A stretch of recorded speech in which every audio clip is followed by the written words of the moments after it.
Was Steve Jobs the greatest entrepreneur of all time? Would he be richer than Elon Musk if he was alive right now? And what exact steps did he follow to become a multi-hundred billionaire? I just reread Steve Jobs' biography by Walter Isaacson, and I discovered the exact 16 steps that Steve Jobs followed to become wildly successful. And an interesting formula: PR plus WOM equals virality. For context, Apple was the first $3 trillion market cap company. And right now, Amazon is worth about half of Apple at $1.5 trillion. But here's the important part. Apple profits $114 billion per year. That makes it the second most profitable company in the world. And Apple only has 164,000 employees, which makes it 134th in the world in number of employees. Whereas Amazon is number 2 in the world in employees with 1.5 million employees, and number 34 in profit at 26 billion. So Apple makes 5 times the profit with 1/10 the employees. If Steve Jobs still owned 11% of Apple like he did in 1980, and he owned 7% of Disney when he sold Pixar to Disney, he would be worth a combined $342 billion today. That's $100 billion more than the richest man in the world, Elon Musk. So let's dive into the 16 steps that Steve Jobs used to become wildly successful and how you and I can use the same principles. Number 1, catch a trend. When Steve Jobs met his partner Steve Wozniak, computers were really just a hobbyist product. And nobody had ever thought to bring computers into mass production, especially so that the everyday person could use the computer. Steve Jobs was at the forefront of a trend of bringing computers to the masses. And because of that, he got first mover advantage.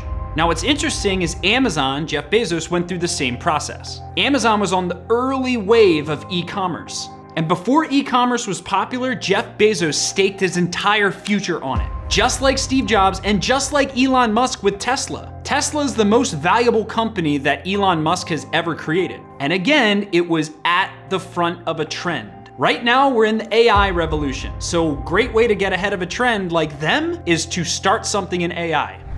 Number 2, partner with your opposite. It was crystal clear that when Steve Jobs met Steve Wozniak, they were complete opposites. Yeah, they were both passionate about the same thing, but Steve Wozniak was a complete introvert and he had no business sense. Steve Wozniak wanted to give away his computers for free and only target the hobbyist market. Steve Jobs was the opposite. He was a promoter, he was a visionary, and he had extremely good business sense. People say Steve Jobs shouldn't have gotten as much credit as he did, but every person that he worked with said, had it not been for Steve, we would not have packaged our product as good as we did. We wouldn't have designed it as good as we did, and we wouldn't have brought it to the masses like Steve visualized. Another great example of this is Steve Ballmer and Bill Gates. Steve Ballmer was more of an energizer and a promoter and a leader, whereas Bill Gates was more on the engineering side. If you study the greatest partnerships of all time, you're going to see differences in personality, but alignment in values and what they're passionate about. What can we all learn from this? We all can partner with people who are strong where we are weak in every area of our life and our businesses. Number 3, create product market fit. One thing Steve Jobs doesn't get a lot of credit for was his ability to properly price his products. Product market fit essentially means that there is a burning desire for what you sell, whether people know of that desire or not, and it's at a price point where someone can afford it. Now, if Steve Jobs was just making computers for big enterprise companies, he could have charged tens of thousands of dollars for these computers. But he knew he wanted to bring it to the everyday individual. And that's why they had to hammer their price point down to make it affordable. What Apple has done excellent is they have built a reorder business. Because they have such good product market fit, they are able to roll out new products constantly, and because people can afford them, even though they're expensive, the products are so unique that people find a way to afford them. But Apple's not charging $10,000 for an iPhone. It's still at a sweet spot where the everyday person can find a way to afford it. So think about for yourself, if you have an idea or you have a business and it's hard to sell it to people, it could be that you don't have product market fit, which could mean the product doesn't solve a valid need and or it's too expensive for your market to afford. Number 4, recruit the best by selling your vision. At every single chapter of Apple's growth, Steve Jobs was on the hunt for the absolute best people. When he launched a new product, he was finding the best person in the world to lead that new product from other companies. He wasn't just putting up job ads, crossing his fingers, and hoping that people apply for the job. He was hunting the best people in the world and convincing them through his vision to leave what they were doing and join Apple. A famous example of this is the John Scully conversation, when he sits across from the CEO of Pepsi and he says at a dinner, do you want to continue selling sugar water for the rest of your life, or do you want to come with me and change the world? Believe me, when Elon Musk built SpaceX, he didn't put up a job ad and say, rocket engineer needed.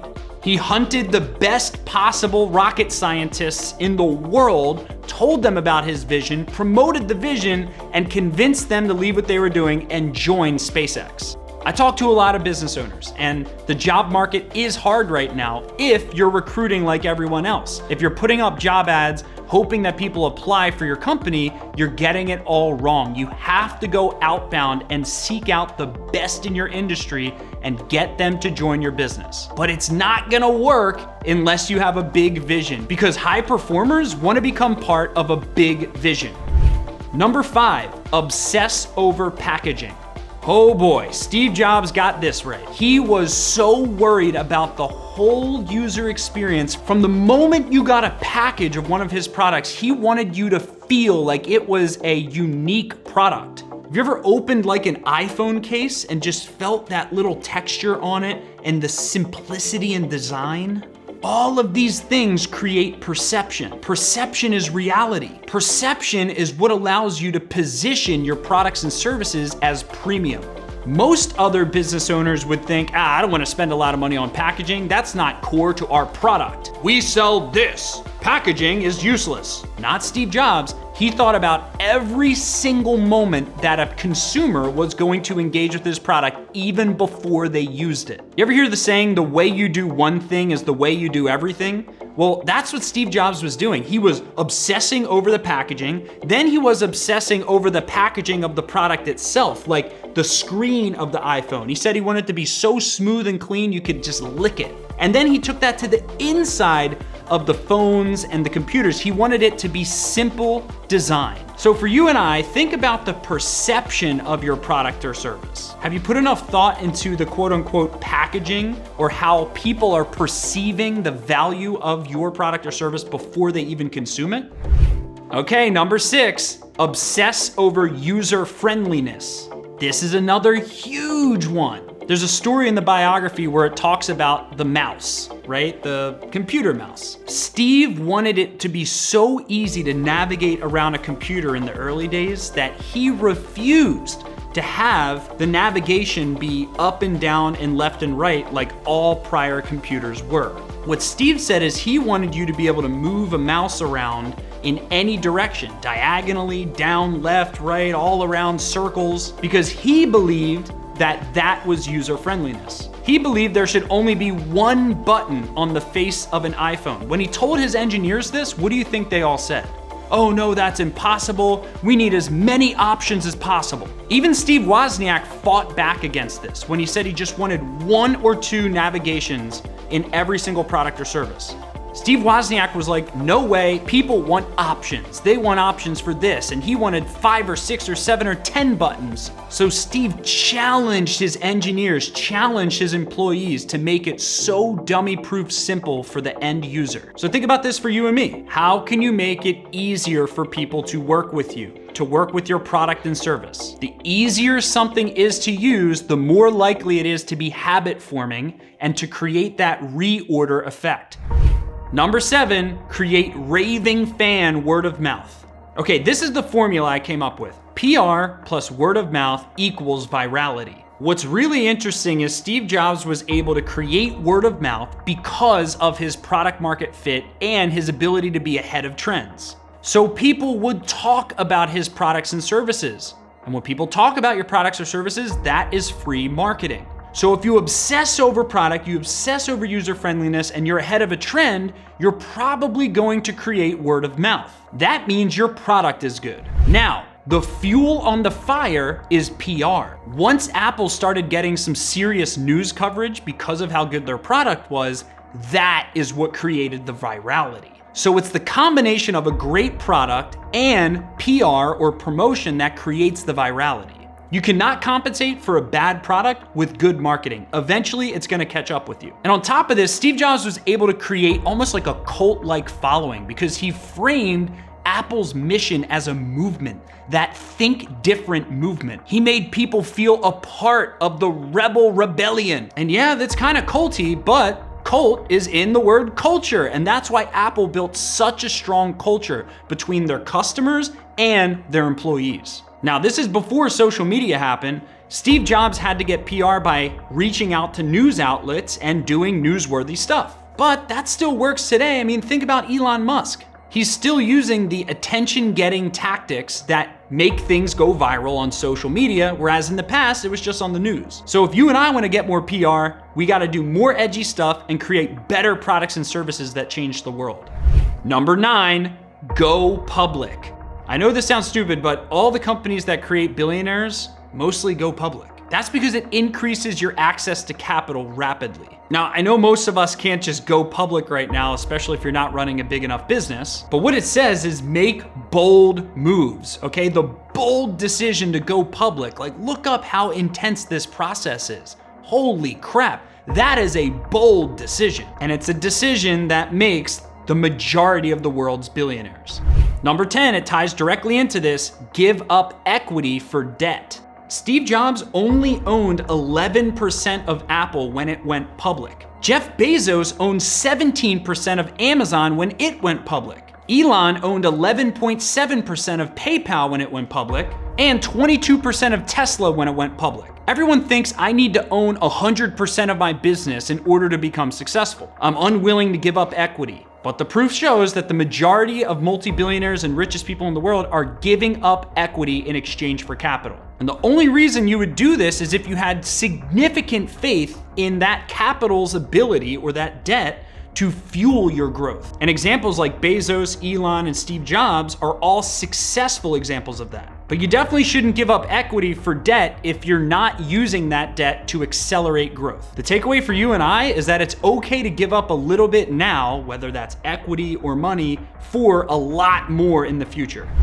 Number 11, continue innovating. Steve Jobs always had this spidey sense. He knew when a product was 2 years away from dying. He got this feeling in his gut every single time. This product is good now, but it's gonna die in the future. And that's because of the rate of technology evolution. So while Apple was selling out of Apple IIs, Steve Jobs was already building the team for the Mac. Think about that. This one product is creating billions of dollars of revenue, and here's Steve working on a completely different product. That's not what most business people do. Most business people will look at what's working and milk it out to the point where it dies. This is why people hate bureaucratic companies where it's all about profit. But what's interesting is Apple's the second most profitable company in the world, and it did it by focusing on innovation, not profit. So what's interesting is when you focus on just profits, you kill the golden goose. When you focus on innovation, you're constantly creating new golden gooses so you can never run out. Another great example of this is the iPod getting killed in exchange for the iPhone.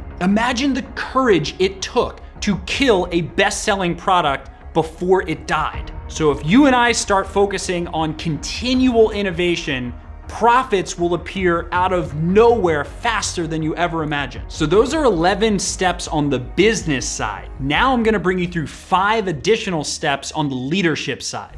Number 12 is part ways with people who create roadblocks. When Steve Jobs wanted something done, he would introduce an idea to his engineers. Most times his engineers would say, this is impossible. And then they'd come to their senses and eventually they'd start seeing how this is going to be possible. An example is when he went into the room, he showed his team an 8.5 by 11 piece of paper and he said, I want a computer to be no bigger than this. All of the engineers' faces are flabbergasted. There's no way this is gonna happen, blah, blah, blah, blah. And then they came to their senses, especially as Steve Jobs did not back up from this claim. Steve Jobs every day said, we must make it the size of this. We must make it the size of this. And eventually, a couple people on that team just refused to accept that as an innovation. And Steve had to make the challenging decision to part ways with those people. When a disruptive idea is brought up to you, the natural reaction is to go like this, put on the brakes and disagree with it. But it's about coming to your senses and asking yourself the how can I question, which most of the engineers at Apple did. But those who just kept saying, this can't be done, this can't be done, they created too many roadblocks for innovation. And that's why Steve had to let them go. Who in your life is creating a roadblock right now for innovation, for improvement? It might be times to say bye-bye.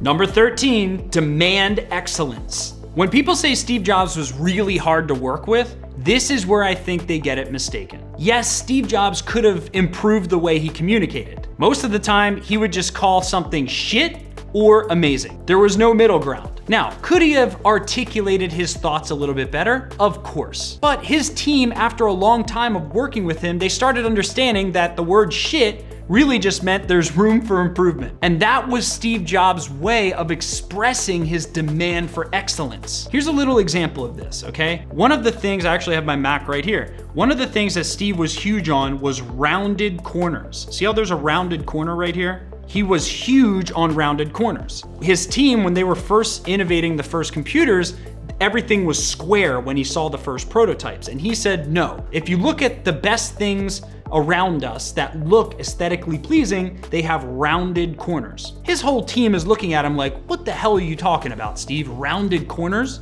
And Steve's like, no, this is a common theme in art. So he pushed for it and pushed for it and pushed for it. They had to redesign everything. But I'm sure you and I agree, Steve was right. That little of a detail created the artistic precision that made Macs what they are. And 1,000,001 little ideas that Steve had just like that. The challenge with demanding excellence is it is not comfortable. So if you and I want to demand more excellence, we have to be okay with feeling uncomfortable. And we have to be okay with other people feeling uncomfortable when you demand excellence. But what's more important, being uncomfortable now or being uncomfortable at the end of your life when you realize you didn't demand excellence?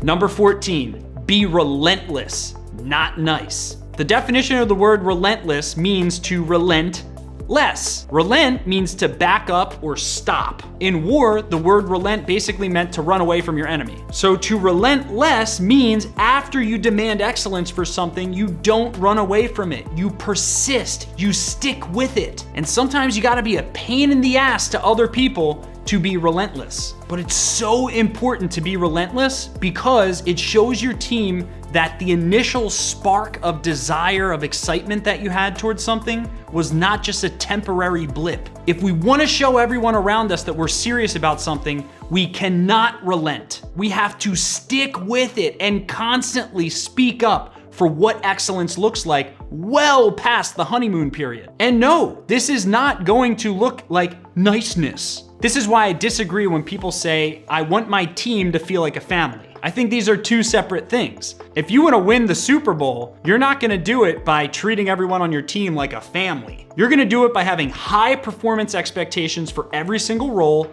and flawlessly executing. And if there's someone underperforming on that Super Bowl team, then something needs to change. The problem with the family vibe culture that kills relentlessness is if you have a drunk uncle at your family get-together for the holidays, you can't really fire him as your uncle. But in business, we can demand excellence for every single role and we can be relentless about it. So be relentless towards your demands for excellence. Number 15, set unrealistic deadlines. Okay, now this is a crazy common denominator between the Elon biography and the Steve Jobs biography. In Steve Jobs' world, they call this the reality distortion field. In Elon world, they call it Elon. They both have these magical ways of stating something before it exists, setting an unreasonable deadline, and then promoting it internally and externally as though that deadline is real. It's kind of like what Elon did with the self-driving cars. Multiple times, Elon said, in 1 year, we'll have full self-driving. In 1 year, we'll have full self-driving. And multiple years after him saying that, it didn't happen. People understood what he was trying to say. And you and I have to understand that visionaries oftentimes see things as reality before they're real. It was often said that Steve Jobs would see something in his own mind so clearly that he would dupe himself into thinking that it was true.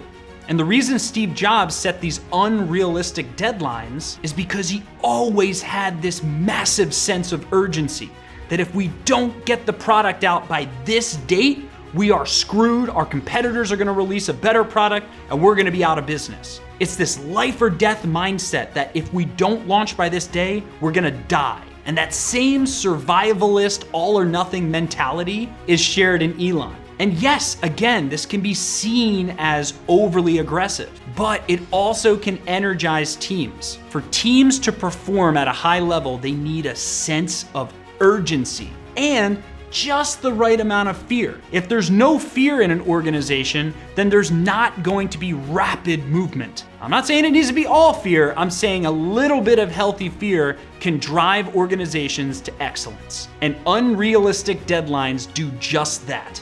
And number 16, sell the dream.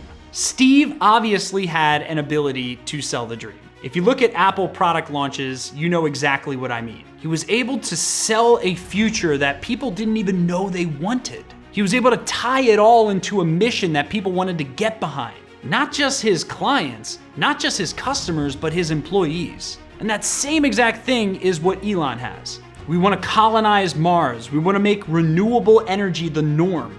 But it's important to note that they're able to sell the dream because they built world-class products. It's one thing to sell the dream and then not deliver on it. And unfortunately, that's what a lot of people do in business. So don't sell the dream from a place of falsehood, sell the dream from a place of confidence for what it is you're building. And it's the best way to create a movement behind your customer and client base so that they want to become a part of your vision. So those are the exact steps that Steve Jobs followed to become a multi-hundred billionaire. And I want to know in the comments, do you think Steve Jobs was the greatest entrepreneur of all time? Let me know below. And I'll see you in the next video.